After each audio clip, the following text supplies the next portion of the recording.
मैं अंसाउल हक खान और आप देख रहे हैं बिहार लाइव 24। राष्ट्रीय जनता दल के बिहार प्रदेश अध्यक्ष जगदानंद सिंह इन दिनों लगातार पार्टी को मजबूती और गति देने के लिए संकल्पित हैं। इसी क्रम में श्री सिंह ने अपना आशीर्वाद कैमूर जिले के दुर्गावती प्रखंड के करारी गांव निवासी आजू खान को राष्ट्रीय जनता दल के आपदा प्रबंधन प्रकोष्ठ का राष्ट्रीय महासचिव मनोनीत किया है। आइए पहले जान लेते हैं कि आजू खान है कौन।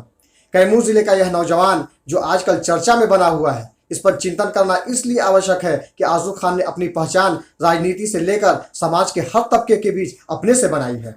यही कारण है कि राजनीति में भी हर पार्टी के नेताओं के बीच चर्चा का केंद्र बना हुआ है। आजू खान पेशे से एक समाज सेवी हैं जो कैमूर जिले के एक छोटे से गांव करारी के निवासी हैं। पिता किसान हैं। आजू खान अपनी प्रारंभिक शिक्षा अपने नानिहाल उत्तर प्रदेश के दिलदार नगर से प्राप्त की। इंटर स्तरीय परीक्षा भी दिलदार नगर से हासिल की। फिर बिहार की राजधानी पटना में पहुंचे। वहां ये ऑल केयर मैक्स नाम की एक कंपनी में एरिया सेल्स मैनेजर के पद पर कार्यरत है। ये शुरुआती दौर में दिलदार नगर गाजीपुर के मेडिकल रिप्रेजेंटेटिव हुआ करते थे, जो धीरे धीरे इनका सोच समाज के प्रति बढ़ता गया। फिर छोटे बड़े आंदोलन का हिस्सा बनते रहे। एनआरसी सीएए के खिलाफ किसानों के समर्थन में भारत बंद, हाजीपुर की लड़की को इंसाफ दिलाने में इनकी अहम भूमिका रही है। ये मदर टेरेसा इंटरनेशनल फाउंडेशन के बिहार प्रेसिडेंट भी हैं। ये हिंदुस्तान की बेहतरीन एक्टिविस्ट लोगों के टीम के साथ मिलकर काम करते हैं।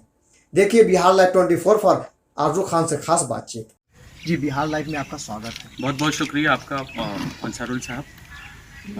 मैं बताना चाहूँगा कि आपने बहुत कुछ चीज़ें जो है वो क्लियर कर दी। मैं एक मध्य वर्ग परिवार से हूँ, जिसको हम लोग बोलते हैं कि मिडिल क्लास फैमिली से मैं बिलोंग करता हूँ। और मेरा पैतृक गांव करारी है, जो कि दुर्गावती थाना के अंतर्गत आता है। मेरे फादर एक मेहनतकश मजदूर इंसान हैं, एक किसान हैं। मैं किसान का बेटा हूँ। जो मेरी स्ट्रेटेजी थी, मैं बचपन में जब मैं 5 साल का था तो मैं अपने ननिहाल चला गया। मेरे नानी के पास मेरी परवरिश हुई। मेरा ननिहाल दिलदार नगर हुआ। वहीं मैं पढ़ा लिखा और तमाम चीज़ें अपने गांव से की खुशबू और ननिहाल की जो तरबियत है वो चीज़ें मैंने अपने अंदर रखी। और एक लगाव था मेरा ज़िंदगी भर से कि मैं अपना प्रेजेंटेशन समाज के अंदर दिखाऊं। ये हमेशा मैंने कोशिश की कि मेरी उपस्थिति समाज के अंदर दर्ज हो। और ये चीज़ मुझे ऐसा महसूस हुआ कि जब मैं क्लास 6-7 में था, तब से ये मेरे अंदर आने लगा। और मैं उस चीज़ को लेके चलता रहा।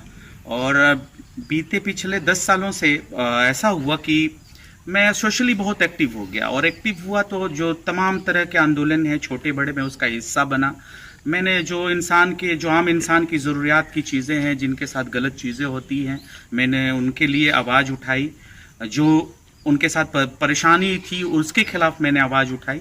और इस मुद्दे को लेके मैं चलता गया, एक आंदोलन करता गया। और हिंदुस्तान के बड़े बड़े एक्टिविस्ट इसमें मेरे साथ शामिल हुए। उसमें विनय दुबे वगैरह थे, काजल निषाद थी, बनारस वाले मिश्रा जी थे, दिल्ली वाले मोहित शर्मा, पंकज प्रकाश श्रीवास्तव, इन लोगों का भी बड़ा रोल रहा। रिबल श्रद्धानंद पति, जो कि आजकल आपको एंकरिंग करते हुए नजर आएंगे हिंदुस्तान के तमाम छोटे बड़े टॉपिक्स पे। तो हम लोगों की एक बड़ी टीम थी पूरे इंडिया लेवल की। और उसको लेके हम लोग हाजीपुर में, पटना के गलियों में, आपको कंगड़ बाग में, या फिर PMCH के सामने, हर जगह हम लोग कैंडल मार्च वगैरह करते रहे, कारगिल चौक पे। और उससे मेरी पहचान बढ़ती चली गई। यहाँ तक कि मैंने अपने जो है गृह जिला भभुआ में भी IPS संजीव भट्ट साहब को और उमर खालिद को लेके हमने पटेल चौक से लेके एकता चौक तक हम लोगों ने प्रोटेस्ट किया। और प्रोटेस्ट भी अच्छा गया। सारे जर्नलिस्ट लोगों ने प्रिंट मीडिया में उसको निकाला। बिहार लाइव ने भी उसको कवर किया था। वो मेरा शायद पहला इंटरव्यू था बिहार लाइव को। तो इस तरह से मैं करता गया। और जहाँ तक रही कि मेरा रोजी रोटी का सवाल, तो मैं जब दिलदार नगर में था तो मैं मेडिकल रिप्रेजेंटेटिव हुआ करता था। उस टाइम में एक सिग्मा सिग्निट करके कंपनी थी, जो कि लुधियाना हम्बारन चंडीगढ़ की थी। मैं उसमें एज ए मेडिकल रिप्रेजेंटेटिव हुआ करता था। और फिर मैंने इस पहचान के दायरे को बढ़ाया। फिर हुआ कि नहीं, मैं पटना में रहूँ, थोड़ा सा बड़ा जगह होगा, कैपिटल में रहूँगा, अपने आप को बेहतर से स्थापित कर पाऊँगा, इस्टेब्लिश कर पाऊँगा। तो वो इस इस्टेब्लिशमेंट में 10 साल पहले जब मैं पटना गया, तो मैं अभी भी ऑल केयर मैक्स में बतौर एरिया सेल्स मैनेजर के पद पे हूँ। और मैं काम करता हूँ। और जो भी मेरा बाकी वक्त निकलता है, मैं उसमें समाज सेवा करने की कोशिश करता हूँ, करता रहूँगा। और शायद यही मेरी पहचान है। आप मेडिकल लाइन से जुड़े हुए हैं और आपकी शिक्षा दीक्षा भी उसी लाइन से हुई है। तो आपको कैसे लगा कि मतलब ये हम समाज सेवा करें और उसके बाद ये करते करते जो है आप राजनीति में भी कदम रख लिया आपने? शुरू से मुझे देख के ऐसा लगता था कि मुझे कुछ करना चाहिए, मुझे कुछ करना चाहिए, और उस करने के क्रम को लेके मैं करता गया और हालत ये हुई कि आज आंदोलनों से जुड़ा हुआ आज मैं इस मकाम तक आकर पहुंच पाया हूँ कि जो पार्टी कमान है या फिर इंडिया के जो टॉप क्लास के जो एक्टिविस्ट हैं, या फिर मैं बता दूं कि मैं अभी भी हूं मदर टेरेसा फाउंडेशन जो कि नॉन गवर्नमेंट ऑर्गेनाइजेशन है, मैं उसका बिहार का चेयरमैन हूं, प्रेसिडेंट हूं। तो उनकी नज़र उत्तर प्रदेश, दिल्ली, लखनऊ से मेरे ऊपर पड़ गई और उन्होंने मुझे मनोनीत किया मदर टेरेसा फाउंडेशन के लिए। ये मेरे लिए बहुत बड़ा अप्रोच हुआ कि एक जिम्मेदारी मिली कि आप मदद कीजिए फ्लड में जो हैं, जो गरीब है, जो शोषित है, जो पोषित हैं, ये सारे लोगों के खिलाफ मैंने आवाज़ उठाया और ये आवाज़ कहीं ना कहीं पार्टी लेवल तक पहुंची। और राष्ट्रीय जनता दल का मैं आभार व्यक्त करना चाहूँगा आला कमान का कि वो बड़ी पैनी नज़र मेरे ऊपर रखे थे सोशल मीडिया के ज़रिए से, और उन लोगों ने मुझे चिन्हित किया और मुझे ये पद देने का काम किया।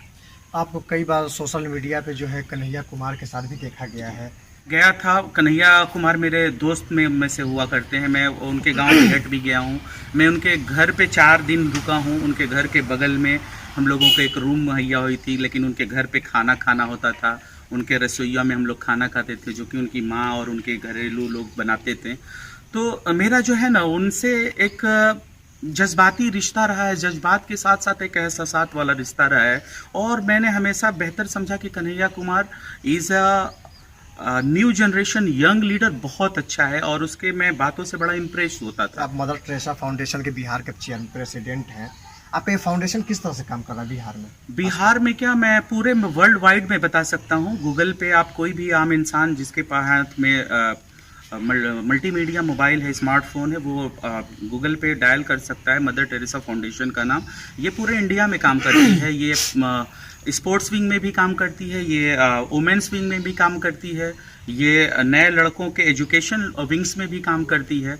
फ्लड हो, कोई आपदा हो, जैसे कोविड-19 का महामारी चला अभी लेटेस्ट जो पिछले साल से चल रहा है, अभी तक 1.5 सालों से लगभग बरकरार है, इस पे भी ये चलती आ रही है। तो ये सारे क्षेत्रों में वो काम करती है, और यहाँ तक कि मेडिकल कैंप वगैरह लगवाती है, और मुफ्त में गरीब लोगों का इलाज करवाती है आवेदन दे के अपने डिस्ट्रिक्ट मजिस्ट्रेट से। हर कई डिस्ट्रिक्टों में ये हुआ भी है बिहार में, और हमारे बहुत दूर दूर तक ऑर्गेनाइजेशन है। मैंने जैसे बताया कि पूरे इंडिया में ये फैला हुआ है। मैं पार्टी में जब नहीं था तब भी मैं काम करने को लेकर समर्पित था, और शायद यही वजह थी, यही मेरी पहचान बनी कि आज मुझे पार्टी का टैगलाइन मिला, मुझे पार्टी का एक नेम मिला।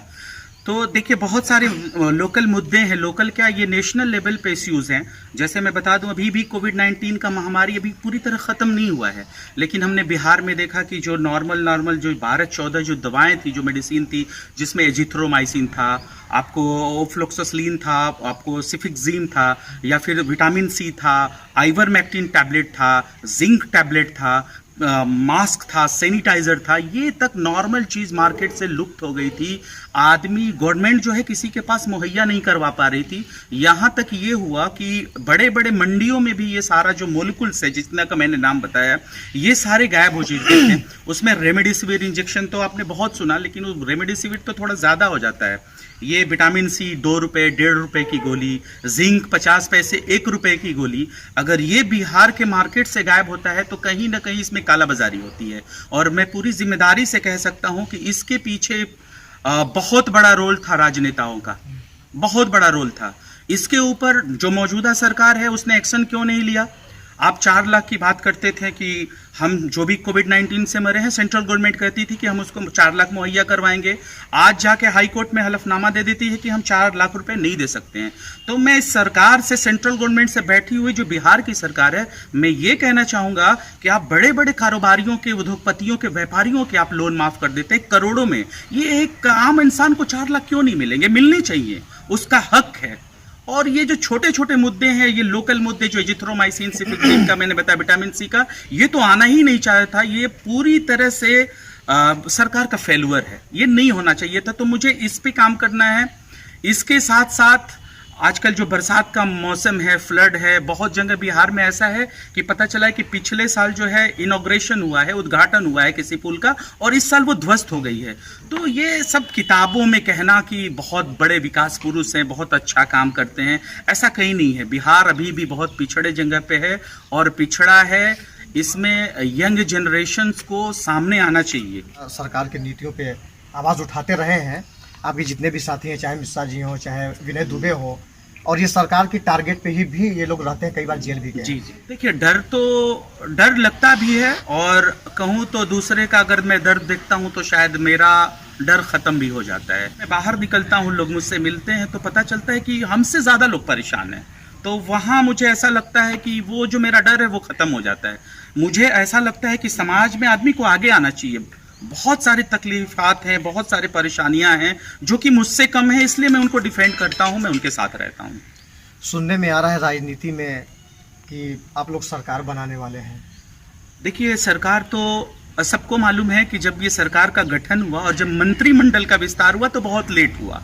तो ये तो बिहार का जो गली में भी रह के जो नुक्कड़ पे जो राजनीति की बात करता है वो भी जानता है कि यह स्थायी सरकार नहीं है, और नीतीश चाचा जो है कभी भी पलटी मार सकते हैं। तो पलटी किधर मारेंगे?